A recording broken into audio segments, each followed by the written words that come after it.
So, I thought I'd throw together a little video based on like the questions I've been asked, that kind of stuff. So, just a bit about my lifestyle. I'm 23 years of age and I work on a cruise ship. So yeah, when I was actually on board at sea, a lot of people was asking me questions. And yeah, the same thing like since I've been back. So I thought, you know what, let me get a camera and let me start doing little videos about my life as a seafarer. So question number one is, what is it like working on the ship? I think everyone forgets that it's a job at the end of the day. It's not vacation mode. You go there, we've all got the purpose to work and earn money, so we're all on the same boat. With that being said, it's not like a regular job where you have like maybe 30 employees. We have thousands of people working on the ship, and you know, seeing different faces all the time. People leave, people come back. It's a nice experience. But overall, it's just, you know, seeing different faces, meeting the customers' needs, and it can be quite fun. What made me decide to work on a cruise ship? So, to be honest with you guys, it was really, really, really random. You know, I finished uni and I was like, I need to get my life back on track because previously I was cabin crew. And I was like, I would love to be cabin crew again. I applied for Virgin Atlantic, went for the interview, met some amazing girls that I'm still in contact with, and like we all got the job. It was absolutely amazing. And then at the same time, I applied on Royal Caribbean, you know, did the interviews. I knew that I got the job, but I was still trying to be like optimistic about it. And yeah, I had both jobs just lying there in front of me. I had both contracts sent to me, and it was really just a decision making. And because I did the cabin crew before, I told myself, let me try the ships. And yeah, that's kind of why I decided to work on Royal Caribbean. How did I go about applying for the job? I just went on the website Royal Caribbean Careers, applied for different positions, you know, got an email about it, and then that's kind of how it went. It was quite a quick process, I'm not gonna lie. I applied them very quickly, they responded, so I was very grateful for that. The next question is, my first day on board, what was it like? It was hell. When I got on the ship, I was like, is this really ship life? I don't know if I can cope. It was like very difficult, like, that's all I'm gonna say. I think people forget that everyone's new once in their life, and yeah, usually on the ships, I'm not gonna come and lie to you guys, a lot of the people are like very experienced, they've been working their years, and I think maybe they may have forgot that I was like brand new to the ship industry. So yeah, you don't really get like a time to settle in, you go straight to work, and it was hard. It was a hard day for me. The next question is, do you feel lonely or homesick? So there are days when obviously you sit there and you're like, shit, I'm on my own. But I don't really get homesick, to be honest. If you know anything about me, you should know that I love to travel. I love to be like out of my comfort zone, doing different things, being around different people, different cultures, learning, and that's exactly the discomfort that you're in, but the discomfort becomes home. So um me personally, I don't get homesick, but I know there's a lot of crew members that obviously have their own families, wife, kids, husband, and you're bound to miss home at some point. Moving on to the next question, which is, what is the hardest thing about leaving? The hardest thing about leaving the UK to go work on a ship is you're leaving behind your freedom at the end of the day. Like,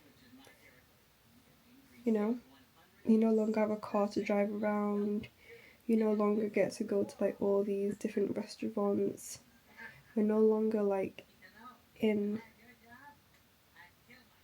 it's like you're in real life, but you're not in real life. Like, there's so many times that things are like trending on Instagram, or like things would happen and you would not have any idea because you're not always connected to the internet. You can't see like who's getting married, who's getting, like who's traveling, who's where, who's doing what. Like, it's out of touch with like the real world. And then that's where you really rely on your family and friends to keep you updated. Did I have to go through any special trainings? I think people ask me that because as cabin crew you have to do like 6 weeks, 7 weeks of like training that prepares you for the job. With this, they kind of apply you based off your experience. So when they obviously recruit you and hire you and bring you on board, they think that you have the basic understanding of the job and what it entails, which you should, to be honest. And then like it's kind of like on the job training that you do, but I wouldn't really say there's training in that kind of sense where like you sit down, you go through a checklist, because maybe there is, but I'm just telling you my experience. I did not go through any of that. But then you do have like an online training website where you can go through like certain courses, and you can train yourself that way. But the next question is it stressful? It can be stressful. I really don't enjoy that much stress, because I just have a good team around me. I make sure that, I have that good rapport, good friendship with my team, and we just kind of solve our own issues, solve our problems, and it's not that stressful for me. But I know some other supervisors that, oh my gosh, I ask myself, like, how are you on the ship? Like, how are you on the ship and you are so stressed and you're so confused? And I don't know, maybe you're just not adjusting well to it, but I don't know. And then the next question, I kind of answered it already. Do crew members get to use guest areas? So yeah, we do get to use guest areas. Imagine being trapped in a ship and not being able to. That would be horrific, okay? So yeah, a lot of crew members that go to the gym, they'll use the guest gym at certain times. What other guest areas can we use? You know what, like, to be honest guys, if you dress appropriate and you put on your name badge, you can kind of go, I want to say anywhere, but I don't know if I can say anywhere. Like, the only place that I didn't go last contract was kids club, around the kids, and the casino.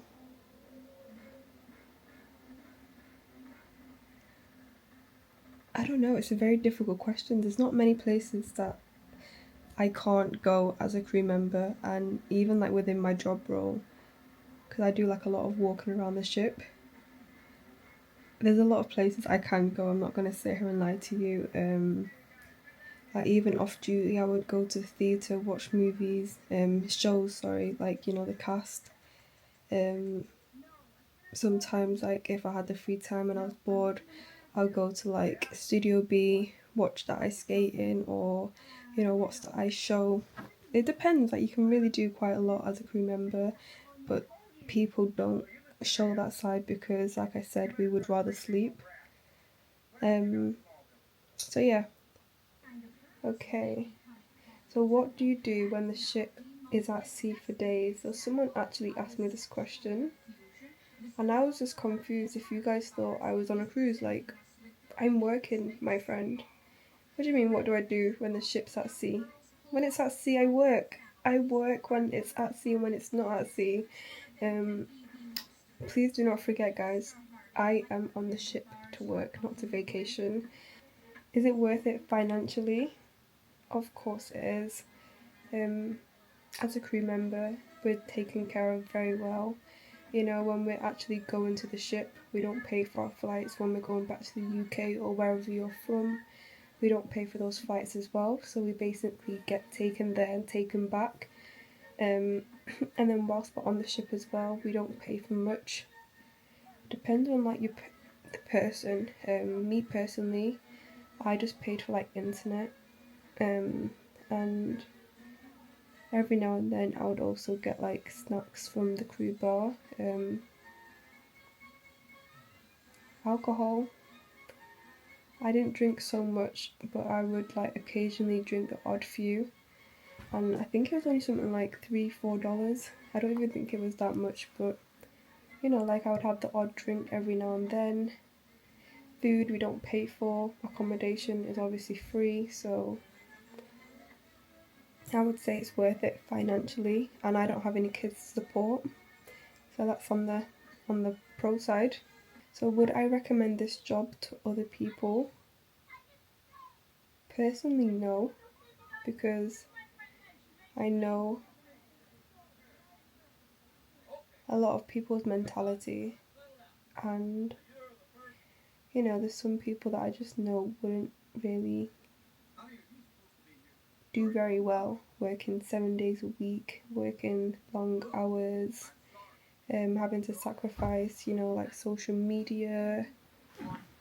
I personally wouldn't recommend it to a lot of people because I don't want to be the, oh, you said it was going to be fun, and then I get the blame. So I wouldn't recommend it to anyone. People have to make their own decisions at the end of the day, but there are loads of different jobs on the ship.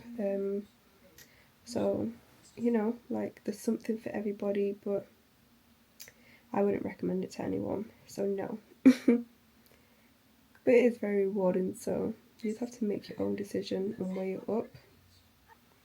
Was I nervous about leaving? If you know anything about me, I love traveling. My old workplace, I love them to death, but like I was so enthusiastic about this job, and you know, like I was so happy. Not that I hated my job or anything like that, but I wasn't nervous or anything like that. I was more excited at the new opportunity, and you know, having the opportunity to save and you know, work towards my goals in life. How long is a typical contract? So that's a very good question. Um, it kind of ranges. There's some for like 2 months, there's some for 8 months, 9 months. It all depends, and it also depends on the person as well. Like coming up to the end of my contract, they asked me if I would like to extend, and as you can imagine, I was like, no, thank you. Please put me on the plane and take me home. No, thank you. Okay. But yeah, it obviously depends on the person. Some people are, you know, they love making money. They want to stay. I've had a friend that was actually on the ship. They're currently on the ship, and this is like their 9th month. So it depends. But yeah, like I said, some people 2 months, some people for 8 months. My contract is 6 months, so it all depends. But usually the higher management, they have shorter contracts because they supposedly endure more stress, so they need more frequent breaks. How much time do crew members get? Free time, sorry. Um, Free time, is free time ever time when you work at your workplace? Not really, because every week we also have crew drills. So just imagine like the people that are not on duty, but then they have to go to a drill that they cannot be excused from. Then they're using their free time to go to work activities. But besides that, you know, I get to go out at every single port if I wanted to. Um, you know, a lot of us use our free time to sleep, I will admit that. Um, but we do all have free time every now and then. It does depend on the job as well. There's some people that have jobs that limit them from going outside. I know like people in the casino, they have like a lot of free time and they actually go out all the time. the ice skaters, the dance crew, entertainment. I think they have a lot of free time as well. The next question is, are all expenses covered while working on a cruise ship? I think I mentioned this a little bit earlier, but we don't really pay for anything. Food's included, accommodations included, healthcare, like if we get sick, we have our doctors on board, and they take care of us very well. If it's more serious, they'll send us off the ship, they'll put you in a taxi, take you to the medical centre, hospital, whatever it is, and then when you're ready or when you're fit, you'll come back to work. They take care of all of that, and we don't really have to put our hand in our pocket at any point. We're very lucky, like, working on a ship and not actually having to pay for much. But then things like internet, if you want to go to like any of the specialty restaurants, obviously you would have to pay for that, but it's just depending on the persons. I know some people that did not spend a cent while working on board. They literally was just you get to explore the ports during the contract. So yeah, we do. Believe it or not, we're not stuck in our rooms when we're not working. I've actually been on a few excursions that I didn't have to pay for, and I think that's another thing with crew members, is that we don't actually know what access we have to things until you get told. But I always walked around, asked short excursions like, "Hey, tell me something. Can I go on excursions?" And like, I was always asking questions and finding out stuff. So yeah, we actually can do a lot of things on board. I went on a couple excursions. Like I said, I could get off at every single port day if I wanted to. Majority of the time, I usually went with some of my colleagues and got some food, come back to the ship, and try and get some rest. And then I'll go back to work.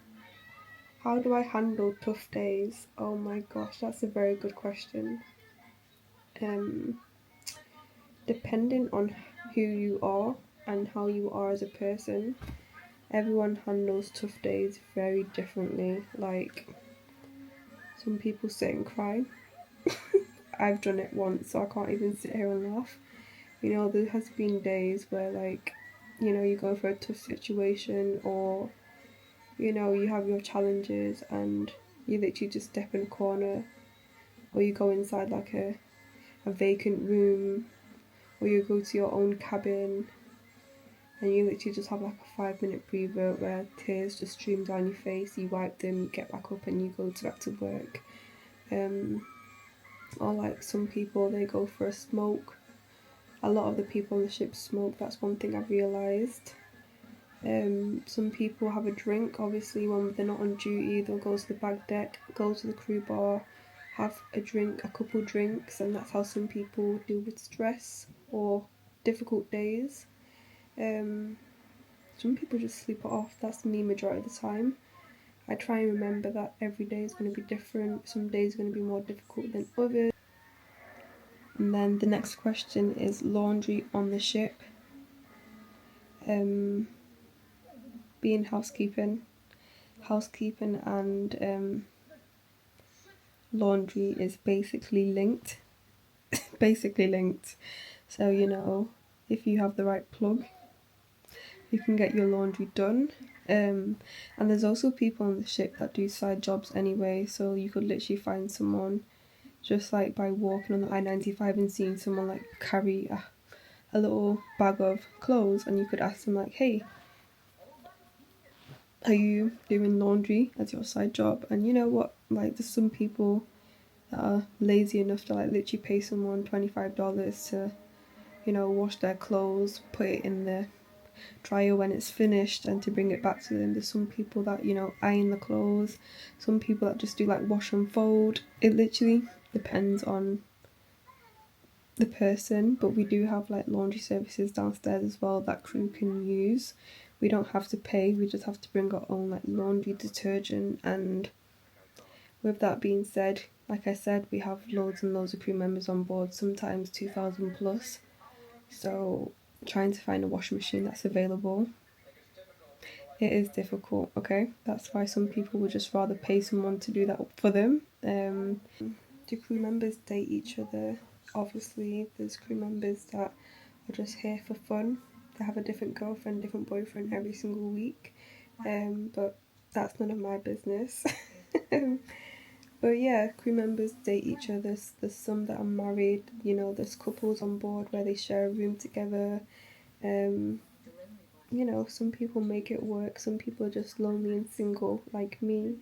But yeah, everyone has their own story. You know, there's some even crew members that I remember some of my colleagues. I love to get to know people. Like as a supervisor, I walk around and talk to people. I make sure they're all okay. And when I walk around and talk to people, I literally ask the most random questions. I'll be like, "Do you like apples or do you prefer bananas?" And then like I learn more about people. I learn about their life. And there's some crew members that have babies, and when I tell you that they're like literally 3 months old, 6 months, and I'm like, how do you do it? How do you stay away from family? And you know, like, you know, everyone has a different life, a life story, and it's very interesting. But yeah, but then we also make a lot of friends on board. You know, like working with people, seeing different faces. Um, yeah, you make a lot of friends. By the end of the week, everyone knows your name. And like one thing I will say is like there's so many different cultures on board, and it's very strange. Like as an English person with Caribbean roots, people don't know that I have the Caribbean roots because on your name tag it says like where you're from. Mine says the UK, so everyone just thinks she's English, and I kind of think that the biggest misconception on the ship is like nationalities should stick with the same nationalities. So what I mean by that is people expect me to only have friends from the UK. Like Filipinos, they usually sit with Filipinos. Indonesians, same thing. Caribbean people with the same Caribbean people. But like I don't really see many people mix and match. And you know, like I love my team. I literally enjoy interacting with my team. But you can make friends on the ship. But yeah, as a female, a young female, I think everyone has hidden agendas, and I'm obviously very cautious of that. So my conversations, I keep them very short and simple, but there's loads of opportunities to make friends, especially like at crew parties, in your free time when you go to back deck. You know, like as you're walking around the ship and you see people. Thank you for watching. I hope I didn't bore you guys that much, and I'm gonna go return the missed call that I have, and then I'll go sleep.